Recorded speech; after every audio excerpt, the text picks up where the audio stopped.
y oremos al Señor que pueda abrir nuestro corazón y nuestra mente para atesorar el mensaje de esta manera.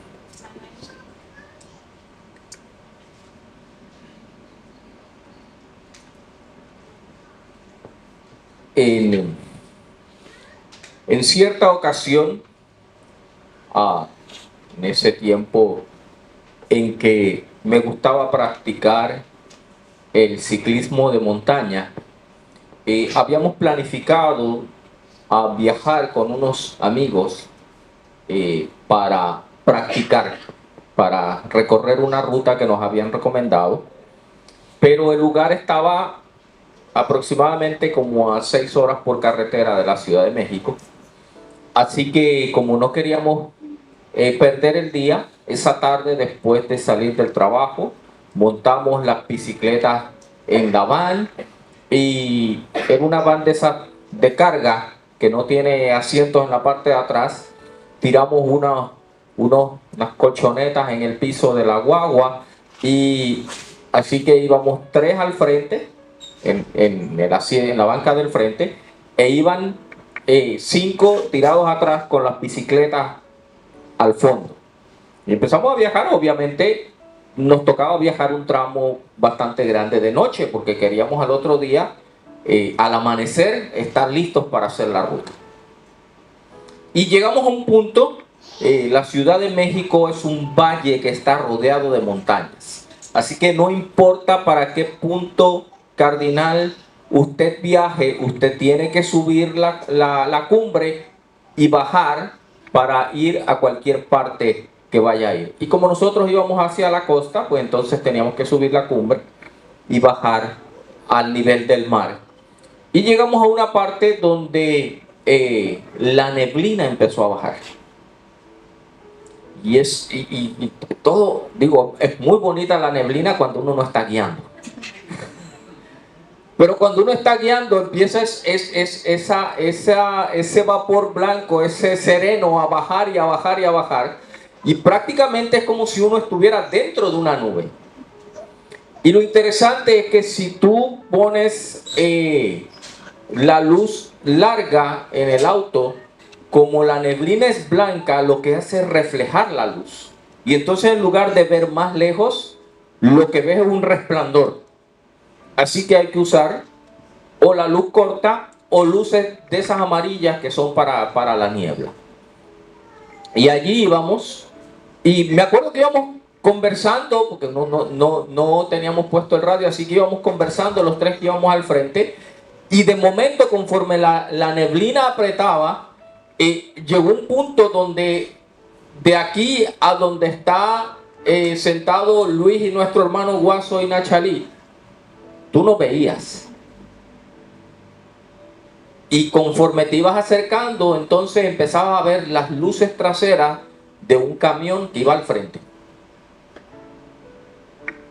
Tú tenías que ir pendiente a la línea blanca de la carretera, porque todo es blanco a tu alrededor. Lo único que brilla es la línea blanca, para no salirte del camino. Y conforme íbamos avanzando, los que íbamos conversando al frente, el silencio se fue apoderando de nosotros, porque dejamos de conversar para estar pendientes junto con el chofer del camino, porque prácticamente tú no ves nada.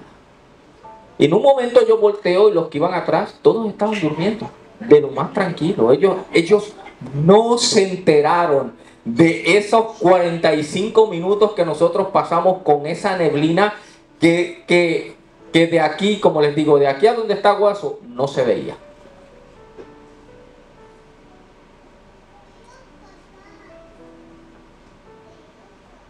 El apóstol Pedro escribe a la iglesia y le dice: sean sobrios y velen, porque vuestro adversario el diablo anda como león rugiente buscando a quien devorar. Nosotros íbamos tan pendientes a la carretera y asegurarnos de que el que iba guiando supiera para dónde iba, porque para darles una idea es como estar viajando por la carretera del Yunque. No es una carretera recta. Por lo tanto, si tú no estás pendiente de la línea, en cualquier momento tú te puedes salir de la carretera. Si tú no vas pendiente hacia el frente, tú puedes alcanzar a un camión que vaya a más lenta velocidad y meterte debajo del camión. Así que estar pendientes al camino era esencial en ese momento. Bienvenido, Manuel. Dios te bendiga. Capítulo 3 del libro de Apocalipsis.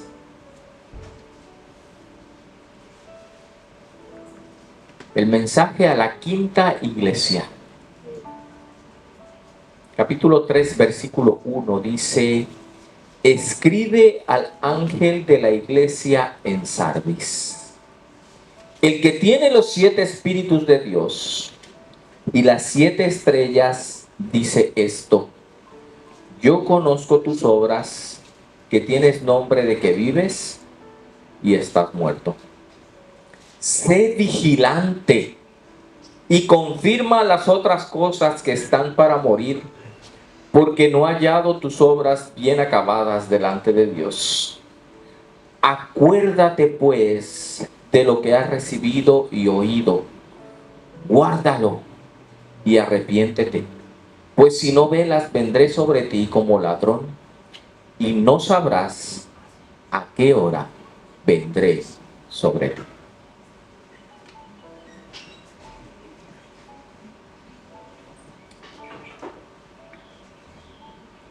Qué difícil, qué fuerte es estar muerto en vida, ¿no creen? Y hay diferentes maneras de estar muerto en vida. He conversado con personas que el dolor de haber perdido a un ser querido los lleva a despertarse todos los días y en esa tristeza entienden que su vida no tiene no tiene razón para seguir viviendo. Y esas personas se levantan todos los días, respiran, se alimentan o tratan de alimentarse lo mejor que pueden, pero han perdido el brillo en los ojos y han perdido el gozo de la vida. Y son personas que están vivos, es decir, existen,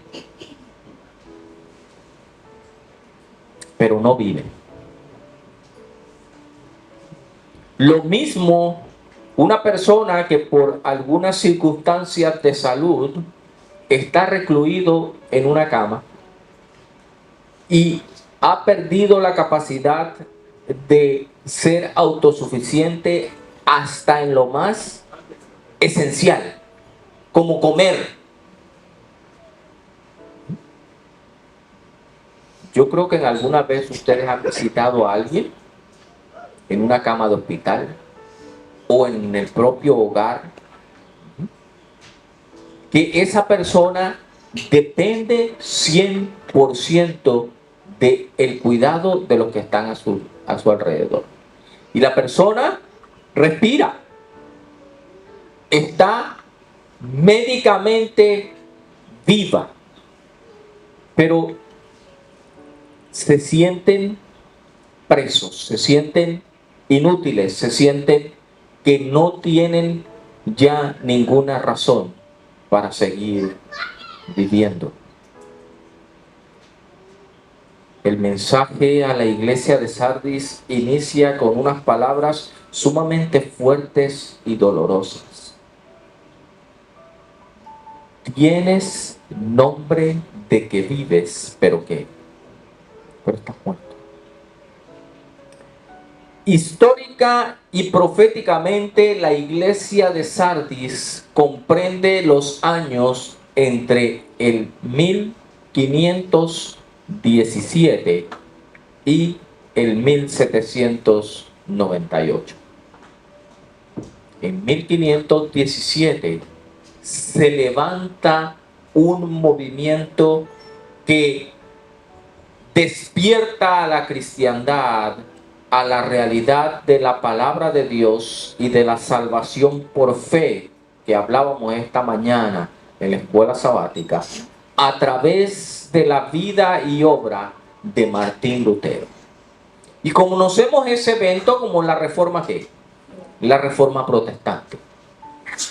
Y crea salud, y crea una efervescencia tal que el movimiento protestante empieza a ganar terreno en toda Europa de una manera impresionante, que ni siquiera la Iglesia de Roma, con todo el poder que le daba el tener el control del Estado. Recordemos que esa es la época del rey Carlos V de España, y todo ese poder del catolicismo. La abuela de Carlos V era Isabel la Católica. Y aún con todo ese poderío, esa capacidad de intimidar, de perseguir que tenía la Iglesia Católica durante ese tiempo, el protestantismo se riega por toda Europa.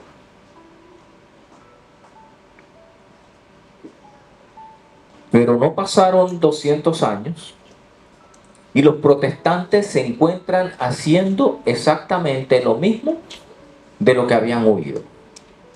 Ahora los protestantes persiguen a los que no creen como ellos. Y el Señor le dice, no, espérate un momento. Ahora los protestantes empiezan a crear estados conectados con su fe. Y si tú no eras luterano, entonces tú no tenías espacio dentro de ese territorio. Y la profecía dice, tienes nombre de que estás vivo, pero ¿qué? Pero estás muerto. Y le dice algo más. Entonces viene la advertencia.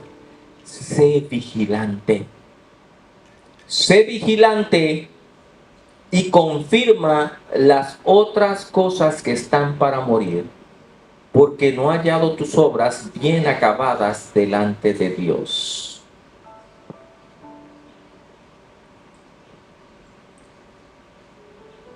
El protestantismo enciende una luz en el pensamiento y en la vida cristiana de su tiempo. Pero como siempre sucede con la naturaleza, y el Señor dice y advierte a esta iglesia y le dice, sé vigilante y confirma las cosas que están para morir, porque no ha hallado que tus obras están terminadas. ¿Saben por qué? Porque muy fácil se nos olvida que la palabra de Dios dice que aquel que inició la buena obra, ¿qué cosa? La va a perfeccionar. Que la palabra de Dios nos dice que Jesús es el autor y ¿qué más? Y el consumador de nuestra fe. Que la palabra de Dios nos dice que cuando llegamos a la luz, dice que estamos como si estuviéramos viendo en un espejo que vemos borrosamente, pero vamos siendo transformados, ¿qué cosa? De gloria en gloria a la imagen de aquel que nos creó. Que Jesús advirtió a sus discípulos, permaneced en mí y yo en vosotros, porque separado de mí, ¿qué cosa?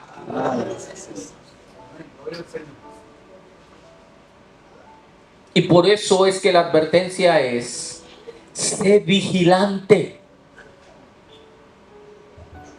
Es la misma expresión de Pedro. Sean sobrios y ¿qué cosa? Y velen, porque vuestro adversario el diablo anda como león rugiente. Y entonces le dice, acuérdate de lo que has recibido y oído, guárdalo y arrepiéntete. Acuérdate.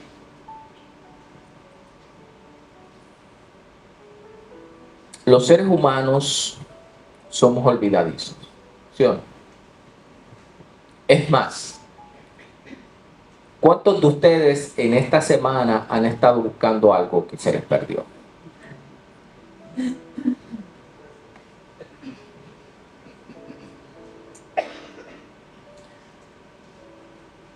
El martes de esta semana, yo sabía que había comprado algo, porque yo pagué, o sea, hay cosas que te quedan en la mente, y empiezas a repasar, a ver, yo fui a este lugar, yo pagué, y entonces después salí y andaba buscando la cartera y no la tenía, y el primer temor que le da a uno es, ¿la habré dejado en el supermercado? Pero me fui. Después en la tarde que regresé dije, no, tengo que buscar la cartera. Y empecé a buscar la cartera. ¿Qué pasa? Que a veces llega uno con las prisas y uno está, y ese es el problema, que uno, o por lo menos yo estoy haciendo algo, pero yo no estoy pensado en lo que estoy haciendo porque lo que estoy haciendo es rutinario. Cambiarme de ropa es rutinario, cepillarme los dientes es rutinario, no es algo que yo tengo que... Espérate, deja concentrarme y analizar. A ver, como decía el cantito aquel de los niños de kinder, los dientes de arriba se cepillan hacia abajo y los dientes de abajo se cepillan. O sea, tú no haces esa reflexión mientras te estás cepillando los dientes o mientras te estás cambiando de ropa, porque lo haces en automático. Así que tu mente está pensando en lo que vas a hacer después.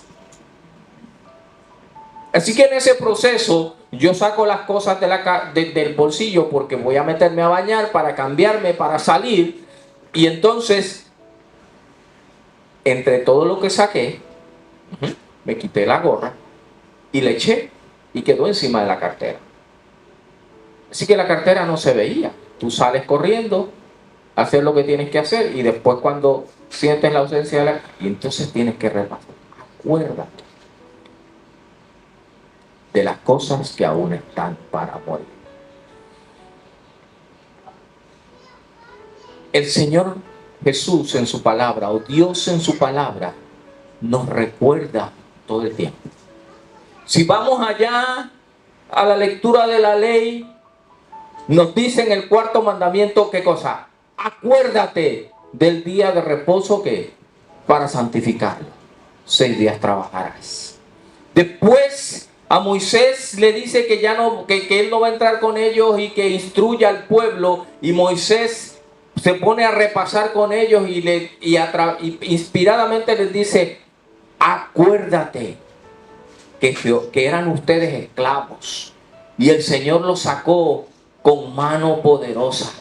No te olvides de todas las maravillas que hizo Dios para que cuando te encuentres con un desafío, te acuerdes que ustedes tenían detrás a los egipcios y enfrente el mar, y Dios, ¿qué cosa? Abrió el mar.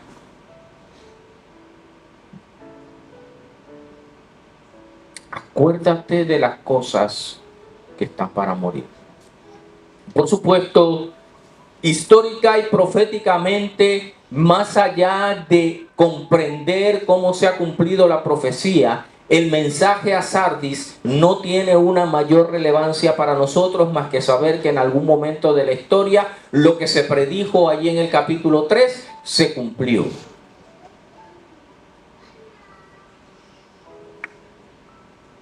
Pero yo he estado analizando y he leído de otras personas que han estudiado la palabra y han concluido que ese mensaje a las 7 iglesias, al mismo tiempo que marca el estado de la iglesia cristiana desde que Cristo ascendió al cielo hasta que Cristo viene por segunda vez, también a nivel de cada congregación nos habla de que cada una de las etapas de la iglesia la vive cada congregación.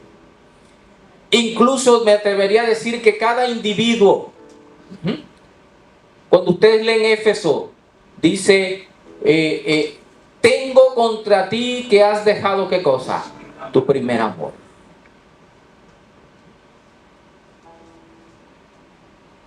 Hace unas semanas estábamos entregando unos documentos para el proceso de escrituración de este lugar. Y descubrí que esta iglesia fue establecida en 1968, ¿correcto, Wilfredo? 67. Tú estabas aquí cuando se estableció la iglesia.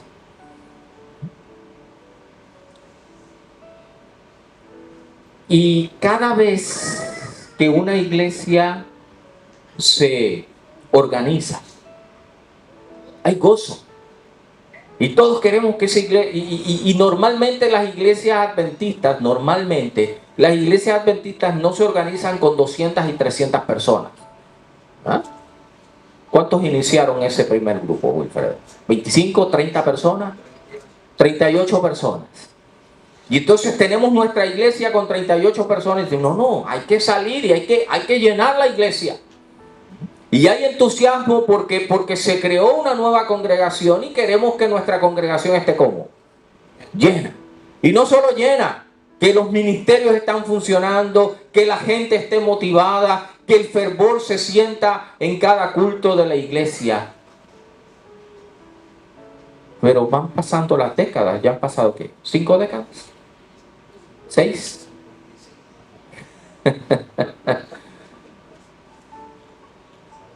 Y el Señor nos tiene que decir, acuérdate de tu primer amor. Y no estoy hablando de Wilfredo, y no estoy hablando de Guaso, y no estoy hablando de Aida, estoy hablando de la congregación. Acuérdate de tu primer amor. Es más, si la iglesia tiene 50 y pico de años, algunos de ustedes cuando nacieron y abrieron los ojos y empiezan a tener uso de razón, sus primeros recuerdos son en este lugar. ¿O no, Wilmar? Wilfredo. Luan. Luis. ¿Y por qué dice acuérdate? Porque los que ya nacieron en ese lugar no saben el proceso y los altos y los bajos y las alegrías y hay que transmitir eso a la siguiente generación. Pero aquí Él nos manda acordarnos de otras cosas.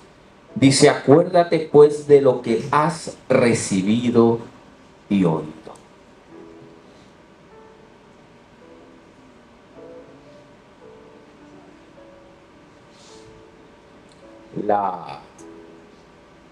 El mundo de la mercadotecnia explota mucho una frase que dice, recordar es ¿qué cosa? ¿Es qué cosa? Es volver a vivir. Recordar es volver a vivir. Y por eso el Señor dice, tienes nombre de que estás vivo, pero estás como. Acuérdate, porque recordar es ¿qué cosa? Volver a vivir. Acuérdate de lo que has recibido y de lo que has oído. Porque el tiempo se detiene. ¿Qué ustedes creen? ¿El tiempo se detiene? ¿Cuántos de nosotros hemos visto pasar el tiempo y de momento decimos, wow, yo quería haber logrado esto para tal fecha y ya la fecha está aquí y no ha terminado? Y uno se siente como, ¿qué pasó? ¿A dónde se fue el tiempo? ¿Qué hice mal? ¿Dónde me distraje? ¿Qué se me olvidó? Y así como el tiempo no regresa, el tiempo profético se ha cumplido y se seguirá cumpliendo. Y por eso es que Él dice, acuérdate de las cosas que has recibido y que has oído. Acuérdate. Acuérdate de lo que has recibido y lo que has oído. ¿Por qué dice acuérdate de lo que has recibido y has oído? Es más, dice guárdalo y arrepiéntete. ¿Por qué?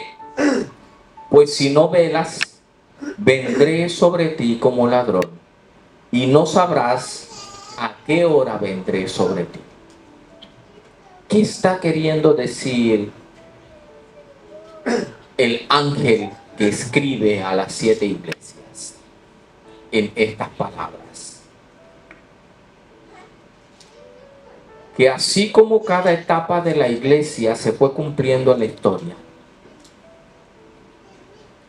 y el final de esas 7 iglesias, del recorrido de esas 7 iglesias, es el regreso de Jesús, ese tiempo se cumplirá. Y el que ha de venir, vendrá. Y por eso dice, no. ¿Por qué como ladrón? ¿Cuándo llega el ladrón? ¿De sorpresa? De sorpresa. ¿De sorpresa para quién? Para ti. Porque esas personas que se dedican al robo, es decir, los ladrones usan dos estrategias. Una es la planificación. Es decir, alguien que ha decidido robar un banco, por ejemplo, o que ha decidido robar una casa, usualmente empieza a observar el horario, los movimientos, las rutinas, para buscar el momento, ¿qué cosa? Más oportuno. Y el otro es el descuido. Sí.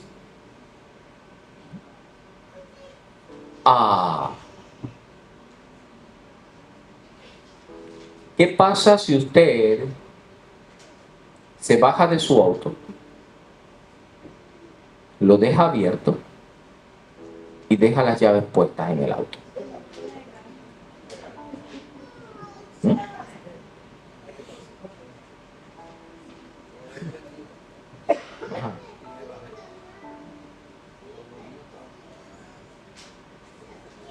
En México hubo una noticia de alguien que dejó el auto prendido para abrir el portón de la marquesina. Y en esos segundos en los que él se bajó para abrir el portón de la marquesina, alguien salió corriendo, se montó en el carro y se lo llevó. Porque el ladrón hace dos cosas. O te estudia para buscar, para entender tu rutina y usar el momento oportuno, o aprovecha cuando estás descuidado.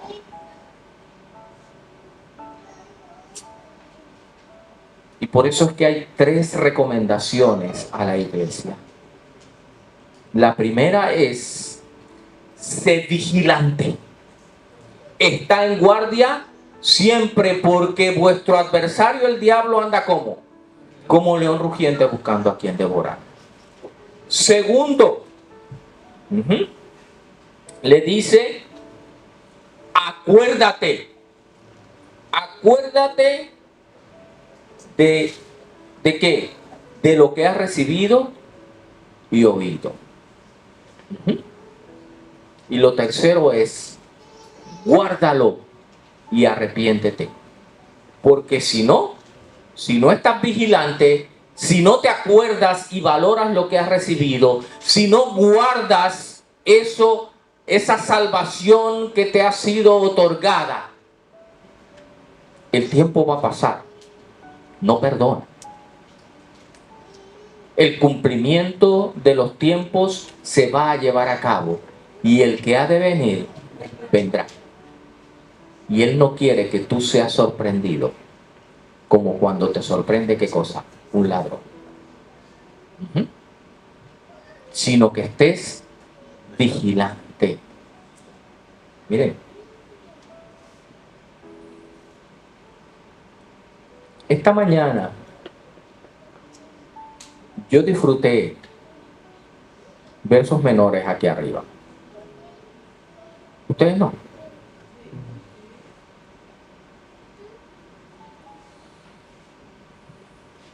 ¿Qué cosas hemos recibido y hemos oído? Y a veces parece que entran por uno y salen por el otro.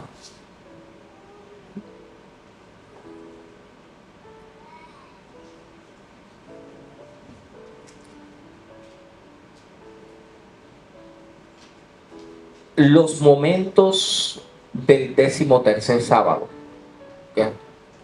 Hasta históricamente decimos el programa de ¿qué? De 13º sábado. Y cuando pensamos en el programa de 13º sábado, automáticamente los que hemos estado en esta iglesia por los últimos 40 o 50 años, ¿en qué pensamos? En los niños. Pero ¿qué hemos recibido?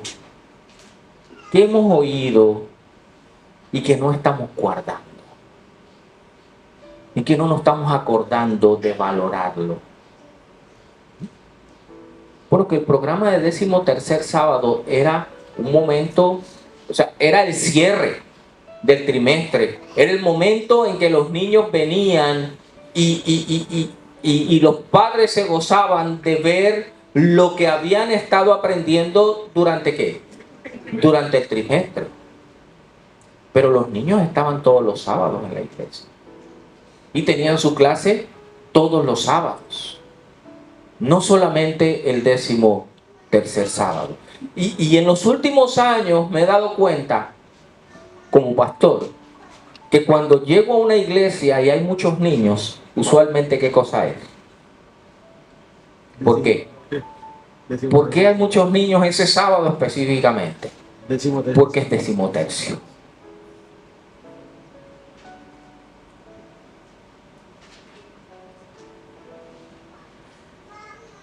Esos niños se pararon ahí a cantar.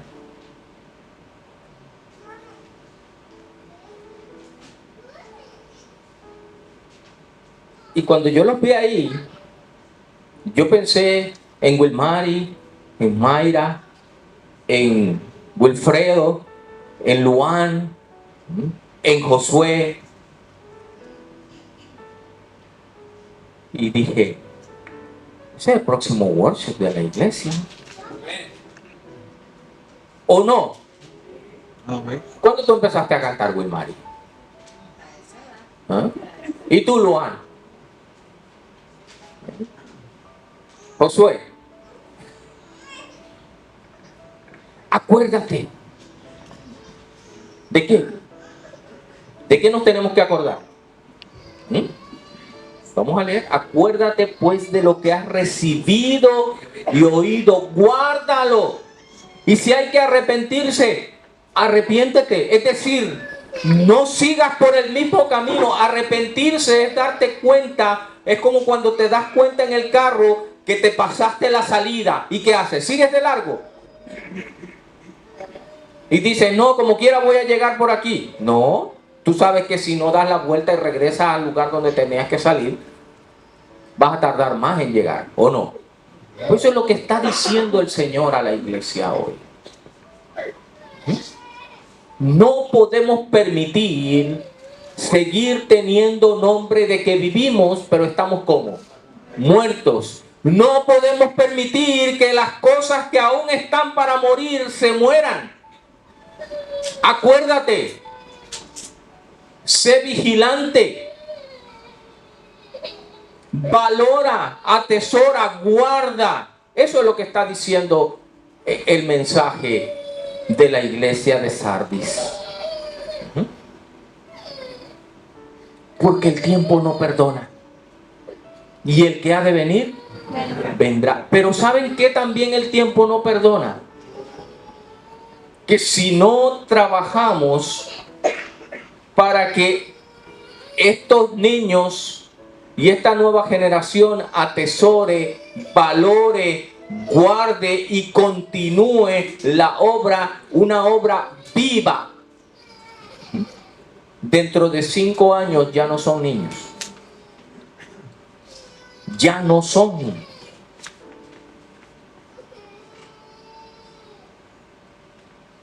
Y entonces empezamos a orar. Entonces empezamos a clavar. Entonces empezamos a decirle a la iglesia que ore por fulano o por sutano porque ya no viene más. Pero ¿qué estamos haciendo cuando sí viene? ¿Qué estamos haciendo cuando todavía... Y tomo ese ejemplo no porque lo tenía programado en el sermón, sino porque tuve la oportunidad de que algo me diga, qué espectacular es ver a esos niños dirigir el programa. Qué grato es verlos allí cantando. Esa es la misión de la iglesia. Estas cosas que yo te mando hoy, las escribirás, ¿qué cosa? En los postes de tus puertas, y hablarás de ellas cuando te levantes y cuando vayas por el camino y cuando te acuestes.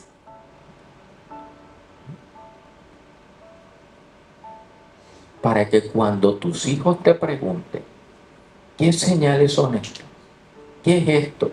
Tú le dirás, nosotros éramos esclavos en Egipto, pero Dios nos sacó con mano poderosa. Amén.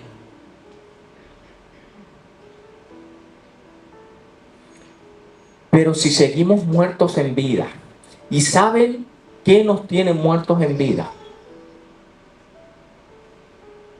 La dinámica de este mundo.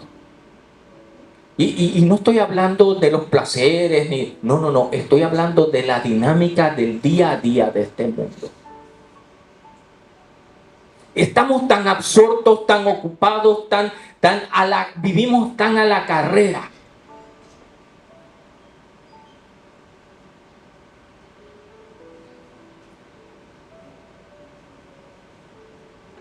Que cuando volteamos hacia el lado, pasaron 5 años, pasaron 10 y no nos dimos cuenta.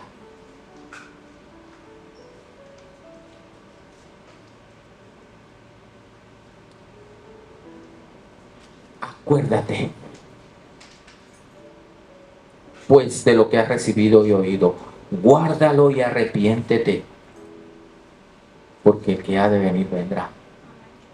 Y porque no podemos escuchar el mensaje y no hacer algo al respecto, en el sentido de que inicia diciendo, ¿sabes cuál es tu problema?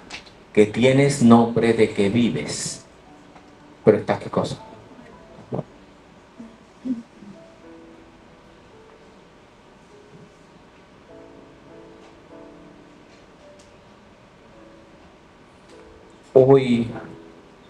Hoy debemos tomar una decisión y comprometernos a ser vigilantes, a ser sobrios y velar, porque nuestro adversario, el diablo, anda como león rugiente buscando a quien devorar. Y es interesante, buscando a quien devorar. Entonces nos dice, resístelo firme en la fe, sabiendo que los mismos padecimientos se van cumpliendo en tus hermanos en algunos lugares. Eso dice. ¿Qué dice? El versículo 9 de Primera de Pedro, capítulo 5. Es decir, que las circunstancias que nosotros estamos viviendo aquí en La Gloria, en Trujillo Alto, en Puerto Rico, no son únicas de La Gloria, Trujillo Alto y Puerto Rico. Que en todo el mundo el león anda buscando a quien devorar. Que no son las circunstancias que nos rodean las que van a cambiar para hacerse más favorables, para fortalecer nuestra fe.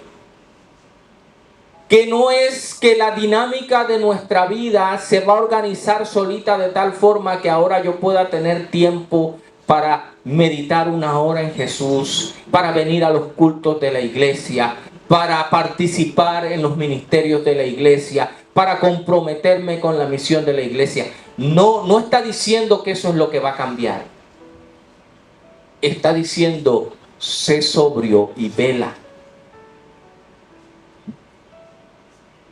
Lo que tiene que cambiar es que tenemos que hacer un alto y acordarnos de lo que hemos recibido y de lo que hemos oído. Porque ¿saben qué? Ser parte de esta iglesia añade mucho a nuestra vida. No solamente a nuestra vida eterna, sino a nuestra vida presente. Y les voy a dar un ejemplo de algo incluso trivial. Ustedes saben que los niños que crecen en la iglesia y que se involucran en la vida de la iglesia, desarrollan la habilidad de hablar en público, de hacer una presentación, de trabajar en equipo, de dirigir un proyecto. ¿Ustedes sabían eso? Claro que lo saben. Lo que pasa es que como nosotros estamos aquí y lo hemos hecho siempre, no nos percatamos. Pero un niño que crece y se desarrolla saludablemente en la iglesia tiene incluso ventajas temporales sobre sus pares en otros ámbitos. Mi esposa estaba tomando una clase de maestría. Y esa clase, el resto de los estudiantes eran estudiantes de grado doctoral. Y había que dar una exposición oral. Y Olga pues preparó su tema y se paró a darlo. Y a mitad de tema el maestro la detiene y se dirige a todos los estudiantes y les dice: ustedes están viendo, así es como se habla cuando uno se para aquí al frente, como si uno sabe de lo que está hablando. Pero cuando tú no te expones a eso, tú puedes tener todo el conocimiento del mundo y puedes dominar el tema. Pero si tú no estás acostumbrado a pararte enfrente de la... te van a temblar las rodillas. Y ese es solo un ejemplo trivial.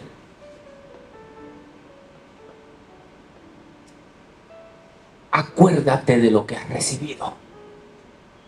Y lo más grande que hemos recibido es esperanza de vida eterna. Y este mundo carece de esperanza. Hoy en el nombre del Señor, yo quiero invitar a cada uno de los que me escuchan a hacer un alto y no seguir viviendo con nombre de que estamos vivos, pero estamos como muertos. Hoy yo quiero hacer una invitación a cada uno de los que me escuchan, incluido yo mismo. Acordarme de lo que he recibido, a guardarlo, a arrepentirme, es decir, a regresar si me he desviado y a retomar esas bendiciones que forman parte de ser, valga la redundancia, parte del pueblo de Dios, de tener un mensaje que dar. La zona metropolitana lleva 4 meses, los pastores de la zona metropolitana, llevamos 4 meses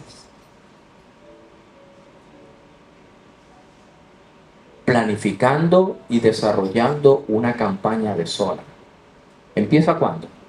7 de octubre. ¿Habían escuchado?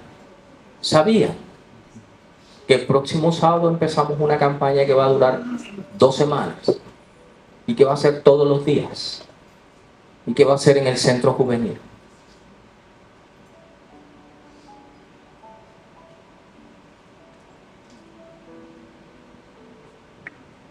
Y el jueves estábamos reunidos Y yo salí de allí y yo tiemblo. Porque la administración dijo,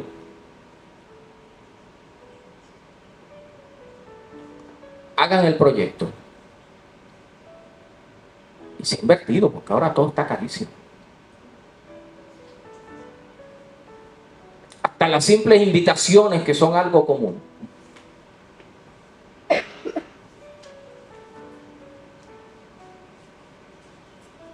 Y nuestro temor y temblor es que lleguemos allí y arranquemos. Y eso esté como así.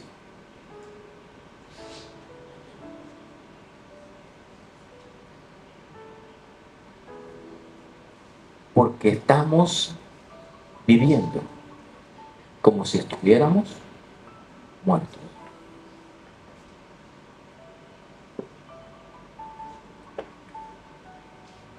Porque se nos ha olvidado que el enemigo anda como león rugiente buscando a quien devorar.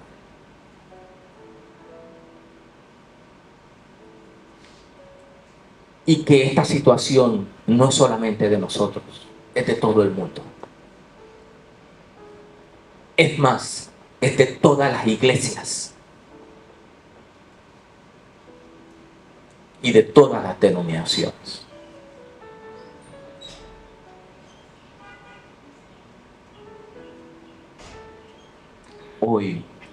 Hoy yo hago una invitación a esta iglesia.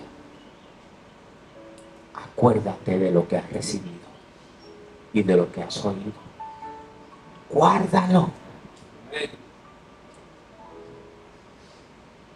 Y vívelo. Para que lleguemos a ser sal y luz de la tierra.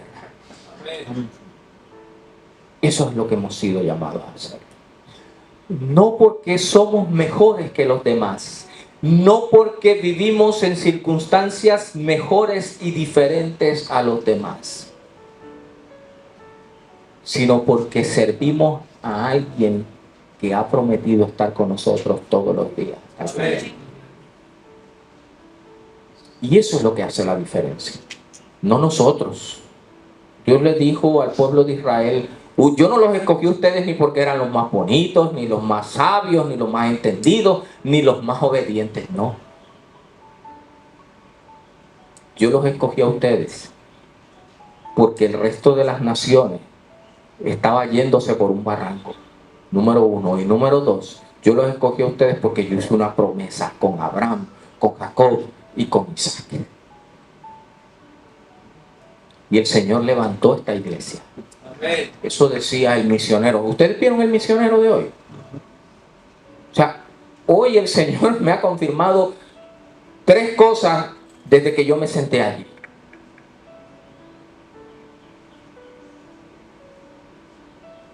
Y no es un llamado a que tenemos que seguir haciendo las cosas exactamente igual como se hacían en el siglo XVIII. Es a entender que tenemos la misma misión con la que inició esta iglesia.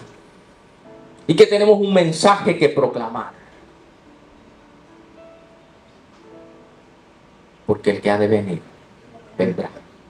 Y Él no quiere que seamos sorprendidos como el ladrón sorprende a sus víctimas.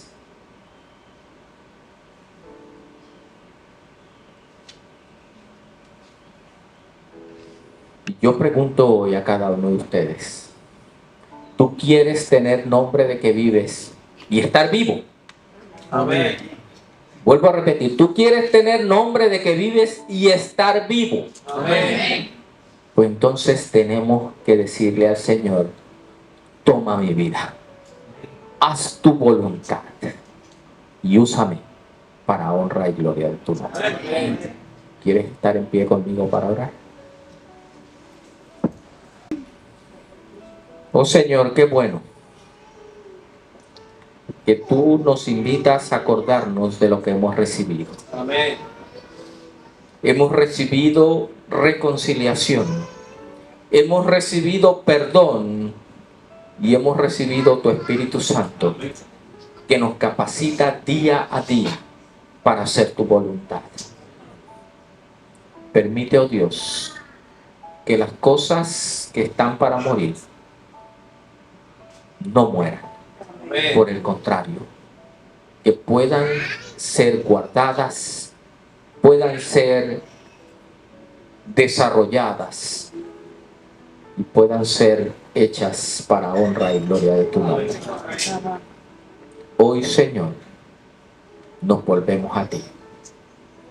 Hoy rogamos, Padre Celestial, que queremos estar vivos, no solamente tener nombre, queremos estar vivos para honra y gloria de tu nombre. Danos tu bendición en esta hora. Acompáñanos a lo largo de este día que hemos separado para buscar tu rostro, oh Dios. Queremos escuchar tu voz, queremos consagrarnos a ti y ser reanimados en nuestra fe. Bendice a cada una de las personas que habrá de participar durante las horas de la tarde. Que tu Espíritu Santo las use para nuestra edificación. En el nombre de Jesús. Dios les bendiga.